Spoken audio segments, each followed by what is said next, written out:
Today I am going to tell you all the story of our farm, how we got here, how we built our house, and plans for the future. And then after I kind of just show you around and tell the story, I'll take you along with me on a hay day, just like a hay day vlog, and show you the whole process of putting up hay, stacking bales, just all the things. But before we get to that, I will start with the backstory of our farm. So John and I and our 5 kids now live on a farm in the Midwest. It is about 185 acres, I believe, and this is his family farm that was purchased. There's flies everywhere, which, by the way, if you move to a farm and there are cattle, which I can see cattle grazing right out here, then there will be flies. So there's that. But this piece of land was purchased by my husband's great-grandfather, I think great-grandfather, in 1940. His family comes from Germany. Some of my family comes from Germany, some of my family comes from Poland, but both of us have been here for a really long time, for many, many, many generations. I grew up just across the Missouri River, so in a little town just on the south side of the Missouri River here in the Midwest, and he grew up in the farm is right across the river on the north side. So he's been here his entire life. And when I met my husband, he was just turning 30, and he's the only son. He's his dad's only son, the only one to carry on the family name or potentially carry on the farm. But at that time, he was turning 30 and had no plans of getting married or having kids or coming back and doing much with this farm. But then we met. The rest is history. I've told that story before about how we met, and I told him, hey, I want a lot of babies. I want a big family. I want to get married. I want to tell you up front that I want all of this because, you need to know. Here's your chance to run. Well, he didn't run. He said, I'll give you all the babies. I'll marry you, we can do all the things, and that is exactly what we have done. Actually built this farmhouse in 2017. We did build it ourselves. I designed it, and my husband built it. He was the general. He and I did it together. He was the general, and he did most of the work himself, and he did it in 9 months while working a full-time job, which, looking back, I can just see the hand of God in this whole thing. How did that happen? How did we do that? At that time, we had 3 little kids. I had just quit my nursing job as we were building a house. We go down to 1 income. He's working full-time, coming home, building the house in the evenings, and he gets it done in 9 months, and we move in. I don't know how that happened. I'll talk a little more about that, but it was, wow, it was a lot. So we've lived here on the farm since 2017, but we've been together since 2010. And when I met my husband, he had owned his own house. It was not here on the farm. It was just a couple miles up the road from the farm, but he had bought it when I think he was around 20, and I think he bought it for somewhere around $85,000. So that's, I don't think you can buy a house for that anymore, but it was a very small house. It was actually a double wide modular home on a foundation on a couple acres, and it was definitely a bachelor pad. Take a quick break and tell you about the sponsor of this video. This is one that I'm so excited about because this is a brand that I've been using since I was a brand new mom well over 10 years ago, way back in the old house when we had absolutely no space for baby gear. That is when I first discovered Inglesina. I found their fast table chair. It's a tiny little high chair that hooks onto your kitchen table, and that's all we had room for. I loved it so much. I still have it. It's in my car. I just keep it with me and take it wherever we go. But I absolutely fell in love with the brand, and I've upgraded to their My Time full-size high chair here, which they truly thought of everything that a mom would want in a high chair. They have the prettiest colors. The colors are soft, They're natural colors that, you know, don't clash with everything in your home. And when you have a lot of baby gear out, I don't know, to me, I like things to actually be pretty if they're gonna be sitting out in my home all the time. Another thing that I really love about Inglesina baby gear is that everything folds down like really small. So, you know, we have an open concept home. We don't have a lot of closets. We don't have a lot of storage space. So I don't have a closet to, you know, put my high chair in when we're not using it. So I just fold it down really small, and it lives right behind the little record cabinet here to the side of our table. It's also so user-friendly, and it comes already assembled. So when you get the box, you just take it out and it's ready to use. You don't need to like read an instruction manual to figure out how to put it together or how to use it. Everything is self-explanatory. The My Time high chair grows with your baby, so you can put a baby from birth all the way up to 36 months old in this high chair. It has like 4 different adjustable height positions. The seat reclines way back, so you guys know, like especially when you get toddlers that are actually eating food, a lot of times they'll fall asleep in their high chair. You know, if you're like me, you've got all the other kids, you're trying to clean up after the meal, and they're sitting there sleeping, their heads hanging down. Well, you can just recline the back, and the footrest even reclines. They have just thought of everything. They've covered all their bases, including the cover. Not only is it such a pretty color, but it's actually a leatherette material, so you can spray it and wipe it clean easily, and they're crunchy too, so they don't like the toxic stuff. There's no flame retardants, no lead, no phthalates, no BPA, none of the bad stuff in any Inglesina products. Inglesina gave me a discount code to share with all of you. It is Hopewell20, so when you use my code, you will get 20% off plus free shipping on your order, and that is good through the end of August. I will put my discount code and my link for Inglesina in the description below the video, so just tap the more button below the video and you will see all the details. Like fuzzy carpet and like yellowish green walls everywhere and stuff. I don't know, it was just like really, it was a bachelor pad. You know, he wasn't planning on getting married and raising a family in that place. It was 2 bedrooms, I think. So really tiny. And he owned that when we met. It wasn't paid off, but you know, I don't think he owed that much on it. So we very quickly got married, had a couple of babies in that tiny little house, and we actually renovated that little house. We put maybe, and we did all ourselves. We did all the work ourselves. So maybe 15, 20,000 we put in the house, and then a couple of years later, we were able to turn around and sell it for, I believe, like 140,000 or something. So we were able to turn quite a profit on that first little house, and yeah, I was just so thankful that that worked out the way it did. And by that time, when we sold the first little house, we call that the old house, because this is our 3rd house, this farmhouse. So the old house, I was pregnant with baby number 3, like heavily pregnant when we sold it. And we moved into town, which is like my hometown, back across the river. So we had made a good profit on the old house by fixing it up ourselves, and we took that money and yeah, bought a new house in town. Now this house, I think we paid like 220,000 for, so it was quite an upgrade. It had 3 bedrooms, so we were getting an extra bedroom. It was a brand new house, but it was like a spec house, like just a builder's house. It wasn't a custom house or anything. So just kind of like what you would picture when you picture like the modern style houses, like the brick ranch with a 3-car garage and then a couple of windows and like 3 bedrooms, open concept. Like you guys know what I'm talking about. This is like the style of home that everybody has these days. So that was our 2nd house. Bought it for 220,000, so we did have to take out a mortgage. But by that time, I graduated nursing school. I was working, he was working, a lot of odd hours. The payment was well within like what we could manage, so that was all fine. But what wasn't fine is that it was in a subdivision. And we learned very quickly, I mean within the first year, we only were there a year and a half, because within the first year we learned that we are not subdivision people. Like we're just not subdivision people. We like to let our kids free range.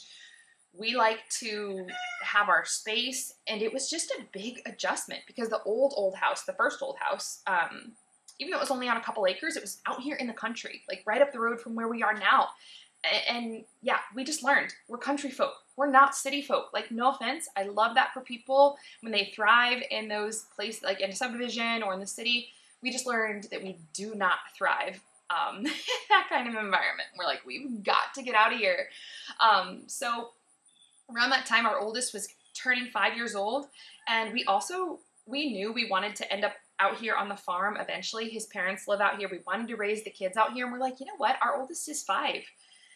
We either do this now or we're not going to raise him on the farm. Like, here's our chance to just make this move and just do this now. And it was definitely scary because it's our forever home. Like, we're talking about building a home on his family farm. You know, you don't get do-overs. You build it once and then it is what it is. Like, yeah, we're not going to just go sell this house and then like, oh, well, now I want to build something else. No, this was our one chance to build our forever home. And we really needed to get out of the subdivision because that just was not, it was stressful for us. We weren't happy. We just didn't like it at all. So we, within, the matter of a couple of months, deciding, okay, we want to just do it. We want to make the move out to the farm and build our forever home. I taught myself how to like draw house plans, and like, there's a lot of math involved.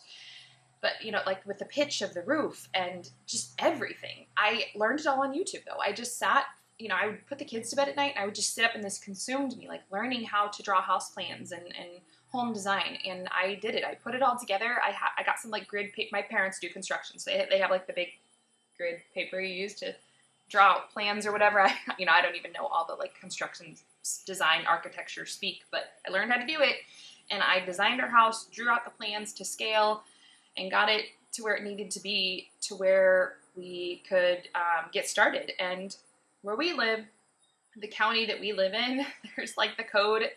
I basically just had to take this sketch up and show the county, and they're like, yeah, you're good to build. So once we had the house designed, we decided we needed to sell the house in town that we were living in because we wanted to pay as much out of pocket as possible throughout the process of building this house, building the farmhouse. Like, we knew we'd have to take out a mortgage, but yeah, we wanted to minimize that and pay out of pocket as much as possible. So we sold the house in town, and just the timing of things, like I said, this was 2016 probably when we sold it. Yeah, because it would have been 2017 when we moved in.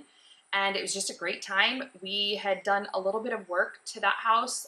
We put a fence in the backyard. My husband had poured a patio. So we put $10,000 or so in, but we actually ended up selling it for a lot more. So we were able to turn a profit on that second house again. And a lot of this was just pure, like, just timing. I feel very blessed that things happened when they did, and that we ended up building when we did, because in 2017, interest rates were low, material costs were like very, very low. So yeah, it was a lot of how we got here and were able to build this house was really just timing. We made some smart moves. We saved every penny we could. We paid out of pocket, paid with cash, like for everything we could, and we did as much as possible ourselves. But other than that, really, it's just the timing. Like, we really, really lucked out there. So I think we broke ground in early 2017, and that entire year my husband worked around the clock building this house, and then we moved in October, which is so crazy. I just can't believe we were able to do that and get it done in that time frame. It worked out, and we have been here ever since. So it has been 7 years, if my math is right. We have been here 7 years. Now, when I designed the house and when we built it and when we moved in, we did have a set budget, but I also knew that this was going to be our forever home. So I designed it in such a way that modifications could be made if we ever needed room to grow. So like the inside of our main living area is like a massive open concept 2-story like vaulted ceiling, but it's designed in such a way that a floor over remodel could be done, where you put a floor over like the big open area, and then there's a whole second story with more bedrooms. So I made had a lot of things that I considered like that. And then, one of the things was I knew we wouldn't be able to afford to do all of the finishes and like customization that I wanted to do right away. So it was really just bare bones. We got it to a point to where, it was finished and we could move in, but a lot of the stuff like built-ins, like, little touches like wallpaper, Oh goodness, even we didn't have window treatments for like the first couple of years because all of that, I knew it could wait. We just wanted to get here. We wanted to get to the farm. We wanted to raise our kids here. So we finished the house so we can move in. We moved in, and it's been a work in progress ever since. And I don't regret it one bit. Even as I sit here 7 years later, we don't have landscaping yet. That's hopefully happening like soon, like this summer.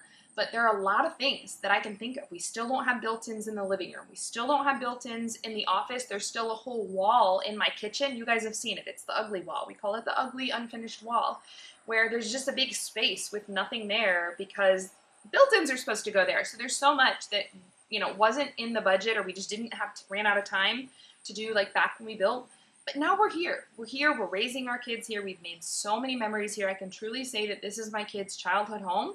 And all of those other little projects we, you know, can do as we have the time and the money. And another thing is, once we moved into this house, we did have a mortgage, and we really just decided we wanted to make that our first priority, as opposed to finishing off these other little projects like landscaping or, you know, custom stuff inside the house. We actually wanted to focus on paying off debt.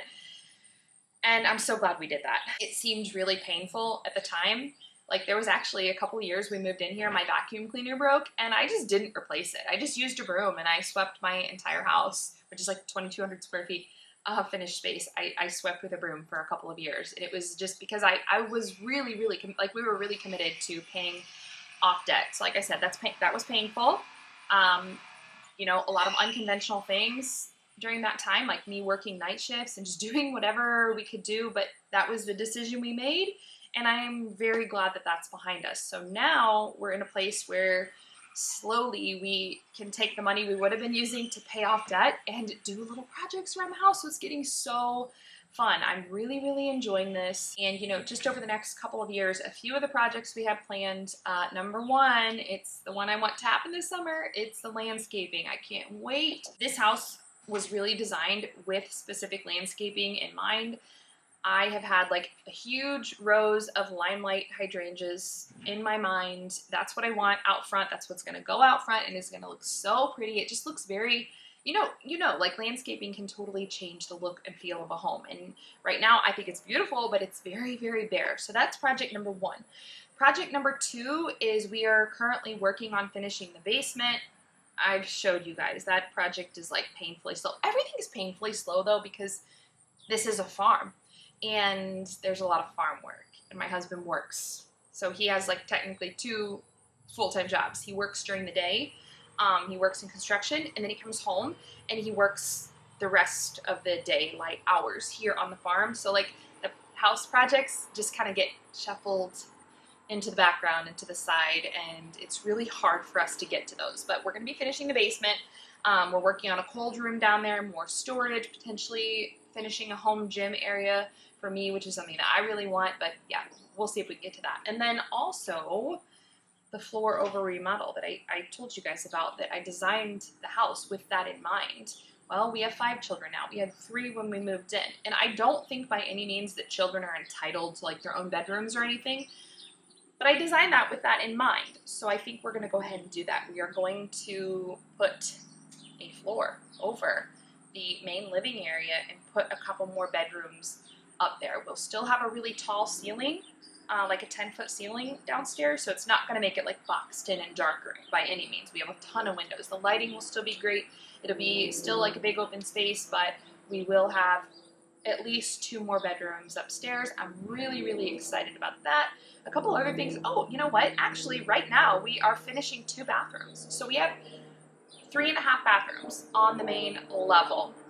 A master bathroom, and then there's a bathroom in each of the kids' bedrooms, and then there's a little half bath. Well, the kids' bathrooms, we just didn't finish them when we moved in. I mean, we put the bathtubs in, we put the sinks in and the toilets, and then left it at that. Like, they weren't painted, nothing was finished. Well, we're finishing those now. So maybe I'll take you in there and show you, give you a little peek at that. I'll for sure give you a tour when we finish everything. But those are the projects off the top of my head that we're going to be finishing over the next year or 2. Probably some built-ins too. And I'm just so excited to take you all along and show you all of these little projects. And you know, like I said, it takes us a really, really, really long time to do anything around the house because of our duties on the farm and because John works full time. But ultimately our goal is for him to cut back at his day job and transition into focusing on this farm. This is a lot of property. And it's not just land we have here. Like, we have all these buildings, we have the animals, like there's a lot going on here. This farm is a full-time job in and of itself. But you know, over the last 20 or so years, John and his dad have both worked full-time jobs off the farm. So a lot has kind of been let go. There's a lot of work that needs to be done. I mean, John told me, you know, I could work on this farm all day, every day, and never run out of things to do. And that's so true. So that is our goal as a family, is to get to a point to where he's working here on the farm full time. I mean, you guys know this if you live on a farm or whatever, like, there is no retirement. You don't retire, but that's not a bad thing. That's not a goal I have, to have like a retired life where I sit and do nothing. This is work we want to be doing. We want to be working on this farm and putting our time in around here. And, you know, if we're able to reach that goal where he can step away from the construction job and work full time here on the farm, that would give us more time to put in around the house as well. All right, well, I'm gonna wrap this up. That is the story of how we got here, our little backstory, history of our farm, building this farmhouse, and plans for the future. Now let's switch gears, and I'm gonna take you along on a hay day. It is a hay day. We're gonna put up alfalfa, so I'm gonna take you along and show you the process. First, I got a crying baby. I gotta pick up and take it along with me.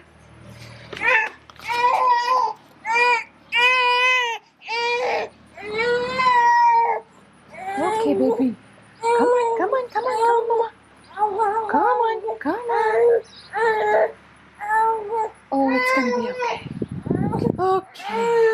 Let's go down and see if they're gonna get ready to go out and get started. It's kind of an overcast, cloudy day. So they were waiting. The hay's already cut. Some of it's raked, waiting for it to dry before they get started. So it's about 2 in the afternoon right now.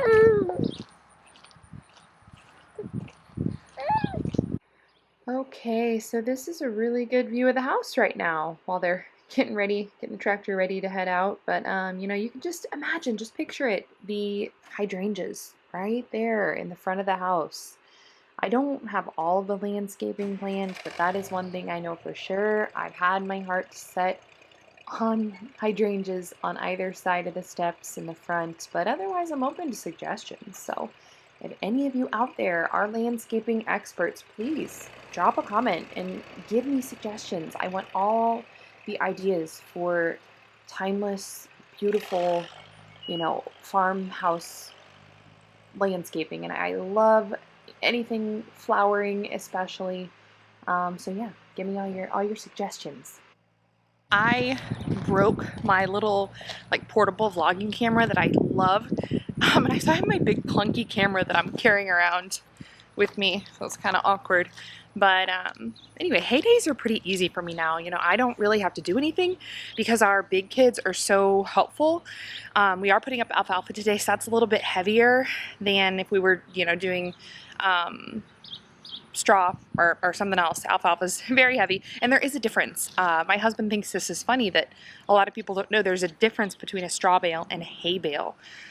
So straw is like the stalks of wheat once it's harvested, then the stalks are chopped, and that's what straw is. And so animals don't eat straw. You use that for bedding. Animals do eat hay. So that's what we're doing today. Alfalfa is a super rich source of nutrition that we give some alfalfa to our cows. So yeah, hay's for horses. That's what they say, right? So hay's for animals. We actually have a lot of horse people coming today to pick up alfalfa. I think they're coming today or tomorrow. Today is a Saturday.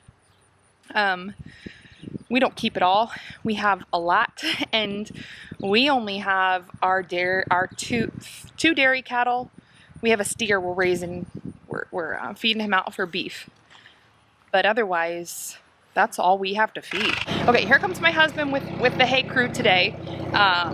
So let's head down and get started. Haymaking is a process. It is not something that you do real quick in one day like cutting your grass.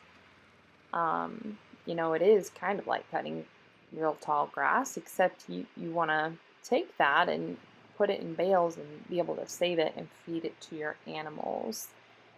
So the first step to haymaking is cutting the hay when it's, has grown enough for a cutting. And then after you cut it, you want it to dry out before you, rake it and bale it to prevent it from molding. So once they cut it, then they ted the hay and then they rake it into windrows and then they bale it. So that's what we're going to do right now.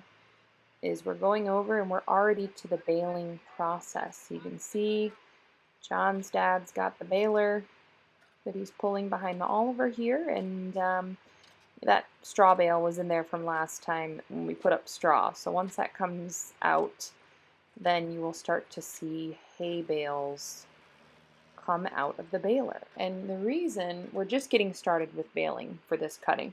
The reason that John is going to walk behind the baler and why I came down here with him to drive and, eventually pick him up on the other side of the field is he's adjusting the baler to make sure that the bales are the proper weight. So as you can see, we've got lots of alfalfa to bale over the next couple of days, but we won't be picking up and stacking all this ourselves because we do actually have people coming to buy a lot of this and they're going to come pick it up right out of the field and load it themselves. So John's just walking behind his dad. There are little knobs on the baler to where he can adjust it, if the bales need to be lighter or heavier. You want them to be all around the same weight because you are charging per bale. He's also checking, the weather was just a little bit funny this time. He's checking to make sure that the hay is actually, or the alfalfa is actually dry. So, how it works is, you hope to get as many hay cuttings as possible off your fields in any given hay season because, like I said, you can charge for those hay bales and that's revenue for the farm. Your hay season is basically, from your last frost in the spring to your first frost in the fall. So if everything goes right, the weather's great, then you could get 4 or 5 cuttings here. We're in zone 6 in Missouri, but it just depends on the year how many cuttings you're going to get. I think that was our 3rd cutting, maybe. I can't remember. John keeps track of all that. John and his dad keep track of all that, but I've come to learn how the process works more or less. I probably still am not explaining it as good as he would, but anyway.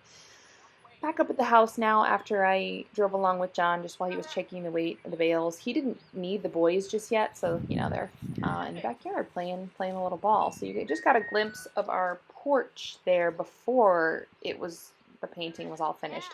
Earlier in the video, I shot this video kind of out of order, so earlier in the video you saw the final product. The porches are finished. I am happy to report the porches are painted. Everything is done.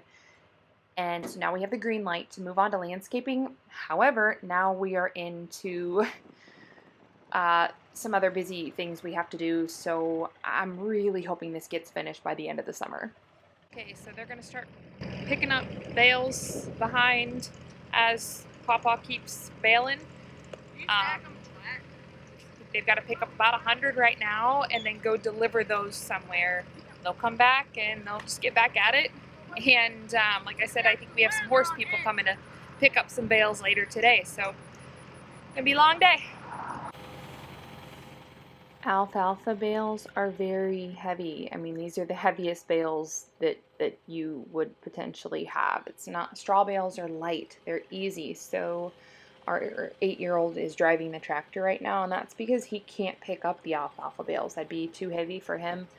But he could pick up straw bales. My daughter is 11 and she could do straw bales too. She can do alfalfa, it's a little bit hard for her. So my oldest son, who's 12, has a friend helping out today. And yeah, they're both 12. They're picking up bales on either side of the trailer, and my husband John is stacking.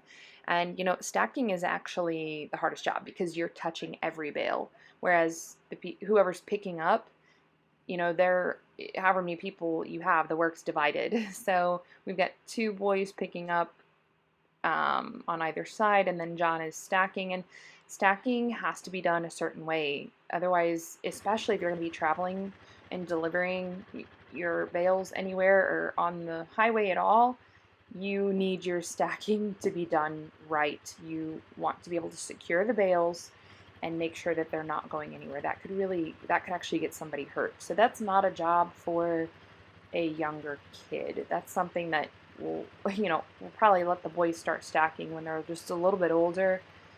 They're very familiar with how this works by now, of course, but yeah, y'all can understand why that's an important job. Safety's really important. So that's what they're doing. They're gonna work on stacking bales, doing that first delivery. This is an all-day process, and I am headed back up to the house to do my job, which is make sure that everybody is fed. And the baby fell asleep, as you saw, when I was out in the field. So, it worked to a point to where I can just lay him down and he'll take a really good nap. I did actually just get him a mini crib, which you guys saw once again earlier in the video. So that's working out really, really well. I've got the nursery that's kind of like we converted a sunroom that was off of the master bedroom into the nursery. The toddler is in there, and the baby is in my room in a mini crib right to the side of my bed. So it works out really well. But anyway, fast forward, we had lunch, and now we're back out in the field.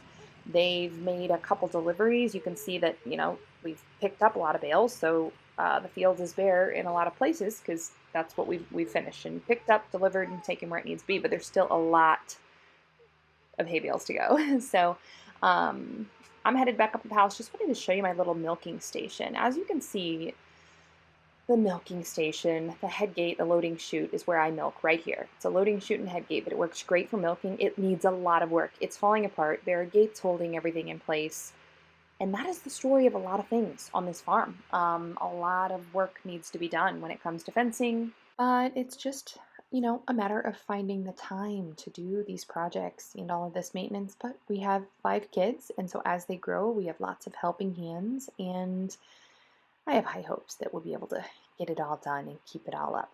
All right, well, I'm going to wrap it up for today. Thank you all for joining me this week. I'm excited to take you all along for all the projects we have planned in the coming years, but that's it for today, so I will see you all next week.